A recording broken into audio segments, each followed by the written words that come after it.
Hello, everyone. Welcome to this episode of our favorite podcast, the Nimdia Talk. We are very excited for the new month. Very excited for this episode. We have really looking forward to today's conversation. I have a guest today, as per usual. I'm really excited about this particular interview because, as you have observed, I typically do not have female guests, so I'm really happy to have our friend here. I will allow her to introduce herself. Hello, my friend, and who do we have here? Hi, friend. We have here Grace Kakari, Dr. Grace Kakari. I don't know how you introduce yourselves to the guest, but hi, everybody. I'm so happy to be here today. I'm Grace. I'm an educator and a researcher, and I'm happy to be with you today. Good. No, it's perfect. I think your introduction was great. I like that you said that you were an educator and a researcher. Talk to me about the researcher part of your portfolio. What do you research? What's your background?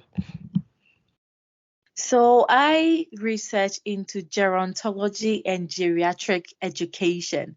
So what that is the study of aging and older people. And I added the education because I am interested in understanding students, professionals, especially medical and nursing students, what will make them interested in working with older people. You know, we are all going to grow one day, we are all going to get old. But when we get there, we want to make sure that we have the people with the expertise and who are willing and excited to take care of us. So, how do we do that? What are their attitudes? What are their interests? What can we do to get them motivated and to get them prepared for the days ahead, because we are now growing older and older. In the past, people would die at the early ages, but now we do live longer due to technology increase and all that. So we are just trying to prepare for the future. Yeah. Okay, so I if I understand, I mean a lot of the terms I do not understand. Pardon me, I'm just a regular agricultural economist, so I don't know much about gerontology and aging. Um, but so essentially, you study aging and aging related issues. What informed that choice of a research career? Why did you choose to go into that field? Yes. So aging is broad. So let me make it clearer. Maybe I study the social aspect of aging and then the education aspect of aging, preparing professionals for I it. see. Because some people study the scientific part. Mm, So that is okay. not where I'm going with it. But what got me interested was that my great grandmother, which is my grandmother's mother from Ghana, she lived for quite some years. I think she was at some point they didn't know because they didn't keep records then. She didn't have her birth certificate and all that, but we believe that she was more than 100 years old. Mm, As to exactly how much, we didn't know. But when it got to some point that she was very older in her village in Ghana, Ashanti region, some part of Ashanti region, the family members she lived with thought she was a witch. They oh, started mistreating her, they started abusing her for a long time before it got to my mother's attention.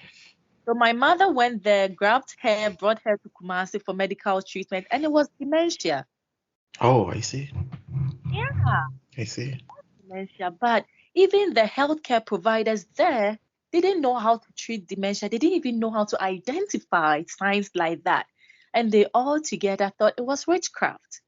So from Okay. that, I thought, oh, how much do we know? How much are we teaching the people? And who are those experts out there to take care of our older people? Can we even train some more? So that was what got me interested. Okay. Oh, that's quite a story. And to my North American listeners, I think when Grace talks about witchcraft, it goes a little beyond Halloween, okay? It goes a little beyond Halloween. It's a little bit more complex uh, than your regular Halloween. And so, in terms of that choice, I think it sounds like a very interesting motivation for you. Um, Mm. how did you proceed after your high school? Was it looking for the opportunity, or the opportunity just came by? How did you let's say transition from your high school, university, and then eventually to your grad school? Can you talk a little bit about that, please? Yes. So my background is actually economics. My Oh, undergraduate degree is in economics. interesting. Yes, yes. So, but during my undergrad, I think we were almost about graduating, and there was this opportunity to go and collect data Mhm. with a group of researchers from America. So we went with them to the rural community because they needed people who can translate for Mhm. them. So I was lucky enough to be chosen. We went, and when I saw what was going on in the rural communities, I just didn't understand because I lived in Kumasi. I was privileged to have hospitals, and there were these basic health conditions, and I just couldn't understand why we didn't have health educators to go out there. It has to be Americans coming back to Ghana, and I had so many questions. Mhm. So when we had the opportunity to do our final internship, I chose Care International, Mhm. um, Kumasi, and then I had the opportunity to work more in the communities. So after undergrad, I was just interested in public health. I wanted to learn more about public health. National service, I was posted to Komfanoti Teaching Hospital. Mhm. Thankfully, their research and development unit. So it was a Okay. perfect place to be. Yeah. Yeah. My Interesting. boss there also was very encouraging, and I started taking online courses from there and building on it, and the rest is history. Okay. And so when you I realized from your CV that you did some of your grad work in Indiana, Bloomington. Can you talk to us about your time there? What are some of the classes that you took? What was your general experience there? Oh, yes, Indiana, I did get my master's degree from Indiana University. It was a great place. I think I was privileged enough to be admitted. I joined my husband in Indiana, but Indianapolis. Oh, And I so with see. my interest in public health, we were looking for opportunities around, and we realized that Indiana University Bloomington, which was just an hour and I think an hour 15 minutes away from Indianapolis, had a public health campus. Mhm. So we visited the place, we went to check their requirements, and then went ahead to apply. And thankfully, I got admitted into their program. So it was a very, very good transition for me. And it's Mhm. been a great school. I love the school. Yeah. Yeah, I've been to your campus before, and I think the only campus that is better than yours that I have been is the one at the University of Saskatchewan. But you seem to have a very pretty campus, if I can use that expression. So I understand that you are now a teaching assistant professor. How is the whole assistant professorship going? Well, I must say that it is a privilege once again, to have Yeah, the to lead other people. And yeah. at the graduate level, I teach in the graduate school, the Mhm. Masters of Public Health program. So you meet all kinds of people, and some even older than you, some Mhm. already in the field, and they just need a degree to prove something. Mhm. And then we have the traditional students also coming in. It's been a Mhm. lovely experience. I've been teaching for only a year now for Mhm. my current institution, but it's been a great experience, and I'm learning on the way as well. Mhm. Learning on the Okay. way. Okay. And looking back at your PhD, what are some of the skills that you learned during the PhD that has sort of helped you in your current role as an assistant professor? Can you speak to us about that? Are there things that, looking back, because I know that a lot of the people who listen to us are in grad school, they are in the world of not knowing what next, that stage where you don't know what next. And so, what are some of the skills that you learn in your grad school that has helped you in your new role as an assistant professor? So thankfully, my school, my PhD program had a component where we were required to teach. Okay. So as part of our program, I think when you first year you just go through the pedagogy class, you are not required to do anything. But in your second year, you start teaching classes. So that was Okay. very, very helpful. So you come out, you have the research, which most PhD programs focus on, but also you have the teaching experience. You've had at least, let's say if you go through the program 3 to 4 years, you've had at least 3 years of teaching experience that Uh-huh. you can put on your CV. So that was very helpful. So maybe to your listeners, I can only say that if your program is not offering that, volunteer Yeah. with a professor to teach maybe one class. Before actually my PhD, I would present in people's classes as a guest. Okay. Yeah, I will create my own topic, either West African culture and public health or something related to their particular class, and then I will volunteer just once a semester or twice a semester, and I'll be presenting in other classes. And that also helped me when I was applying for the PhD because I had some experience to put on the CV. And then Right. yeah. Okay. Well, thank you. And I heard from the grapevine that you used to spend quite a bit of time at the University of Indiana Bloomington Library. Is that true? Oh yeah. Oh yeah. I think it got to a point that they all knew me. Yeah, I had my Okay. soft spot. Oh, okay. Okay, because I heard, rumors travel. So I heard that you used to spend quite a bit of time. So I think from that, it seems like there was a lot of like hard work and being committed to the work that you are doing. Would you agree with me on that? Yes, Okay. definitely. I agree. Okay. And how is life is it in North Dakota or is it in South Dakota? Not. Okay. Uh, to be honest, like I've traveled a few times on that. Nothing happens there. Am I wrong? How is life there? I live here, so it means something happens. So Okay. you can't say nothing happens there. I don't agree. Okay. Oh, that's nice. And again, I totally agree with you. Sometimes um the opportunities and means more than the location. I make fun of my friends who will make fun at me, so I thought I would put that in.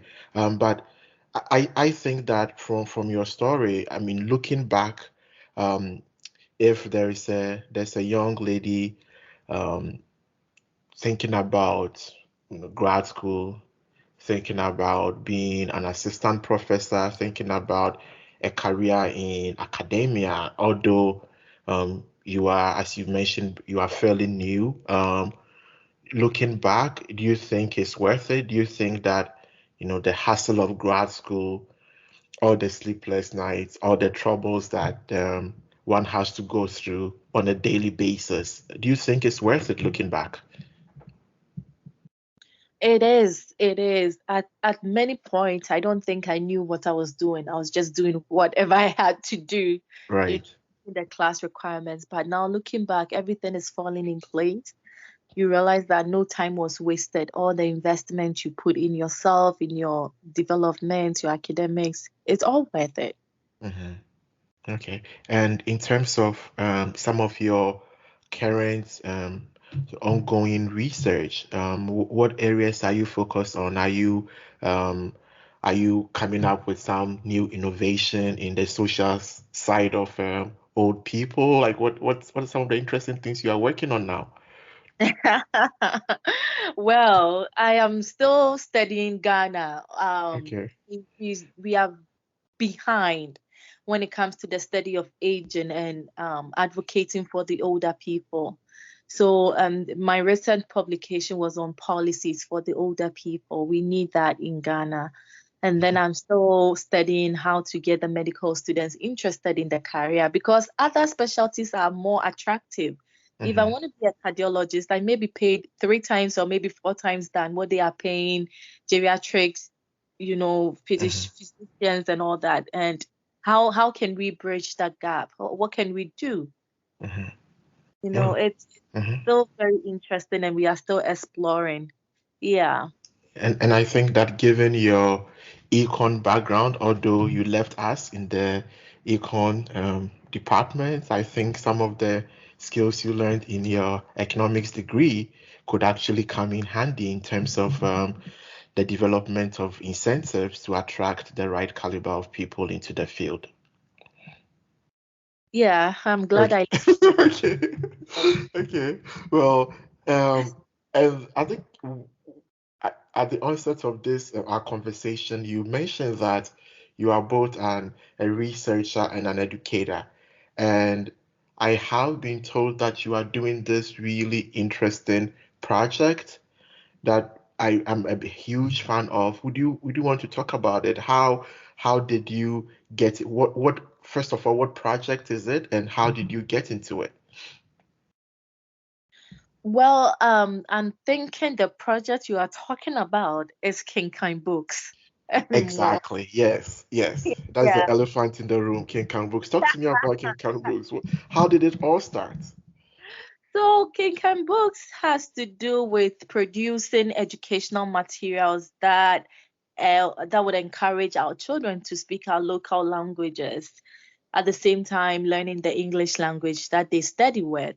So it came about when we started having children. So my first son, we went to the pediatrician, and the pediatrician, seeing that we are people of color, said, what language do you speak to your child? And said, oh, multiple. And then she said, if you do that, the speech will delay. And then, first parents, we are trying to be all so cute. We love our child and we are pampering our child. So we decided that no more. I mean, I speak Chi because I'm from the Ashanti region, so no more Chi, and so does my husband. So no more Chi, only English. We don't want his speech to delay. We want him to do well in school. But what the pediatrician didn't tell us then was the speech may delay, okay, but once they pick up, they pick all the languages you've introduced them to, and that is Mm, it. Because we didn't speak ours, but when he started the daycare, we would go to the daycare, and mhm, then it was an international daycare on campus. It was for the university, so we had friends from not India, they were from another part, but we had friends, very close friends from China and then South Korea, mhm, and then one from Spain. We will go to their homes and they have materials that their children enjoyed because their age was picture books, picture books in English and in their traditional languages. And they were speaking their language to their kids, and their kids were still speaking English just fine. So mhm, we wondered, what have we done? We could have. And then I thought, I want to, but there were no materials for me to use. I request for books, I buy books, and they are not really child friendly. mhm, Children love pictures, children love to see color, but they mostly look like textbooks or black and white. It mhm. wasn't really encouraging. I decided to just go ahead and start producing some so that children can enjoy at the same time speak the language. Wow, that's a very audacious dream. How did you go about actualizing it? Like you said, okay, I want to do this. Were you a gifted writer, like from childhood? How did you go about making sure that that goal, that dream that you have became a reality? I think I wanted to do it. It Okay, was so laid on my heart, and I thought somebody, usually you just somebody has to do this, somebody has to do this. And right. who is that somebody? You have to do it, you have to start. So I one day, it took a while. I wrote down my ideas. I have multiple books with ideas in them, but one day I just posted on Facebook that I'm looking for illustrators. So Okay. multiple people applied, kind of, and then I went with two of them. And thankfully, my first two books I produced with the two. And then one of them, which I haven't asked her if I can say her name on air, so I'm not sure, but she is a blessing. She Okay. is very productive. She is on point. So she was always giving me pressure. What can I do next? What can I do next? You give her work today, and because she's in a different time zone, she is in Europe. I give her work today and I go to sleep. She's awake and she will work on it. So by the time I wake up, she's done and she's waiting Mm, for the next. It mm, really pushed me. It's really, really mhm. pushed me. And this is how far we've come. Yeah. So how many books do you have for like in that King Khan with the King Khan group? Or how many books do you have published now? Right now, we have I Am Blessed, which is a prayer affirmation book, and we have Hmm. that in Chi, Ever, and Ga. And Hmm. then we have the animal books in Chi. We are currently working on the Ever and Ga. And Okay. then we have 100 words in Chi. Of course, Ever and Ga will come soon. They Okay. are on the way. And then we have a couple more out there too. All right. Do you speak all those languages? Do you speak ever? Do you speak Ga? No, no, no. I would love to. I understand most of it, but I do not speak it, Okay. which is not Okay. helpful. But I do have a team that I work with, very, very great team, and a group of reviewers. Okay. Oh, that's good. I mean I think it's a very good endeavor. One of the mysteries of the world that I find quite amusing is the fact that you actually have Ghanaians or Africans or people of a certain heritage.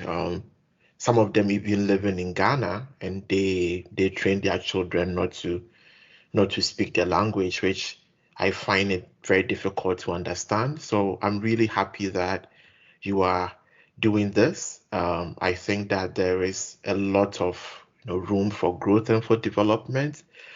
So when that do those books require that the parents know how to speak the language as well? How do the kids read it? Is it your mother has to speak the language or your dad has to speak it? How about those, let's say, non-Ghanaians or Ghanaians from mixed homes who would want to get a hold of your books? Is there any way they can do that without having to speak the language themselves? Yes, definitely. We have the audio for all the books. I So we have see. the audio on the website. Yes, I do recognize that not all of us who even speak can read. So the Right. audio can help you go through it. And then we try to make the books as simple as possible and with as much pictures so that the children can still enjoy. The whole idea is to encourage the speaking, not to punish them, or to get Right. struggle or anything like that. And aside the book, just speak with your children at home when you are calling them. Instead of always saying come, you can say bruh for once. Okay. Take this for me, farmer me. Just mix it here and there, and then bedtime stories. You add some of these books so that from time to time they just have that on their mind. They know that they are not just fluent in one language; they are working on another. Oh, Yeah. okay. One of the interesting things I really love about your work and about what you are doing is the fact that you are not only focusing on the older people, but through your publishing your book project, you are actually also focused on the younger people. So I think that you are meeting the needs of almost like an intergeneration, which I think is very neat. Would you agree? Yes, definitely. I do agree. Thank you for the compliment. Okay. I didn't actually think of it that way, but you saying it makes more sense that way. Yes. It's Thank you. Okay, well that's exciting. So I'd highly recommend I'll highly recommend your books. I think it's kingcanbooks.com, kingcanbooks.com, Kingcan spelled Kenkan, then you add books to it and then .com. And I'm sure that all our friends from Ghana and from other African countries who want to imbibe the habit of reading and the habit of learning their native languages will find your work and the work of your team very, very, very useful. I know that your grandmother, wherever she is, will be incredibly proud of your work and of the things that you are doing now. Is there any other last minute pearls of wisdom that you would want to share with our audience? Yeah, I just want to encourage everybody listening that it gets to a point that we have to take action. So the thing that you have on your heart and you're waiting for somebody to do it, just consider taking the initiative. I mean, sometimes we don't know how far it will go. but do something about it. So whatever it is on your heart, whatever it is you want to pursue, probably it's not books, but you know what it is. Just take some steps. Yep. Oh, perfect. And again, I think it has been a very, very, very good conversation. And I totally agree with the point you made about people taking charge of their dreams and going forward. And one of the things that I would tell my students is sort of everything that we see around us is a product of somebody's idea.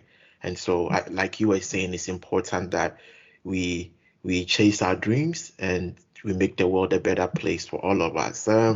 Grace, once again, let me thank you very profusely for your time. It's been a pleasure talking to you about your life, about your work, and about King Kang Books, which I think that most of my listeners will check out. I'm sure there's a lot of good things to do in North Dakota on a Saturday evening. And so I wish you a very happy Saturday evening and thank you so much for your time. Thank you. I'm very happy to be here. Thank you. I appreciate you. Thank you. Have a good night. Bye for now.